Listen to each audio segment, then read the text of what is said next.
Nilinaw ni DSWD Assistant Secretary Romel Lopez, sa ngayon ay nagpapatuloy pa rin ang kanilang pagpoproseso ng retroactive sa mga na-retain sa Pantawid Pamilyang Pilipino Program or PORPIS. Ito ang sagot ni Lopez matapos matanong kung bakit na-delay ang pamamahagi ng retroactive payouts.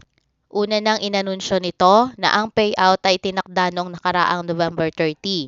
Sa ngayon ay patuloy pa rin ang pagpoproseso ng mga pumapasok na data kaugnay sa mabibigyan ng retroactive payout na umabot sa 700,000. Ang naturang bilang ay nakabalik sa reassessment matapos na mabilang bilang non-4.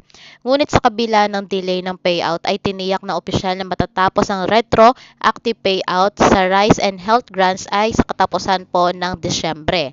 Giit nito, wala nang matatanggap na retroactive payout ang mahigit na 300,000 na natanggal sa listahan, habang ang mga nare-retain naman ay dapat sundin ang mga patakaran ng 4PIS law para matanggap ang retroactive payout.